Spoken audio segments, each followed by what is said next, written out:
కనుక అచ్చన నీ సంగతి బయటికి వెళ్ళక చూసుకుందాం. మనం ఎప్పుడూ ఉన్నదే కదా. వీళ్ళందరి నుంచి పక్క తీసుకెళ్ళి అచ్చన నేను మళ్ళీ పైకి హలో అని ఎరా అలిగా ఏడు ఎక్కడ లంజా అడుగు ఇలా మనకు అలవాటే కదా. సత్యంగా నిన్న నేను ఎన్టీఆర్ అవార్డు తీసుకోవడానికి విజయవాడ వెళ్ళాల్సి వచ్చింది. చప్పట్లు కొట్టరా? బుద్ధుందా లేదా నాకు? ఎన్టీఆర్ అవార్డు అని చప్పట కొట్టరా? ఏంటి బ్రెయిన్ పోయిందా అందరికీ? చెప్పి కొట్టించుకోవడం ఏంటన్నయ్య? దానికి కొట్టకపోతే నీకు సిగ్గులేనట్లు లెక్క. విశ్వవిఖ్యాత నట సార్వభౌమ నందమూరి తారక రామారావు. సో అది ఆ అవార్డు నిన్న ఈ సంవత్సరం అదేదో ఆ ఇంట్లో తెలుసుగా, మీ అందరికి ఐడియా ఉందో లేదో, ఎన్టీ రామారావు ఇంట్లో గొడ్ల చావిట్లో పుట్టాను నేను. అందరికీ నమస్కారం అండి.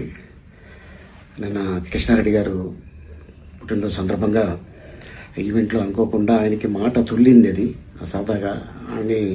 బట్ ఏంటంటే దీన్ని తీసుకొని మీడియా మిత్రులు దీన్ని కొద్దిగా వైరల్ చేస్తున్నారు. ప్లీజ్, ఆయన మంచి ఆర్టిస్టు, ఆయన పుట్టుక దుఃఖంలో ఉన్నాడు, మనందరికీ తెలుసు. ఇటీవల మంచి కాలంలో తన కూతురు పోయింది, అమ్మలాంటి బిడ్డ. సో అందుకోసం ఆయన కావాలని చెప్పింది కాదు. దీన్ని మళ్ళీ ఎవరు కూడా దీన్ని రప్చర్ చేయకండి ప్లీజ్. ఆయన పెద్ద ఆయన. నమస్కారం.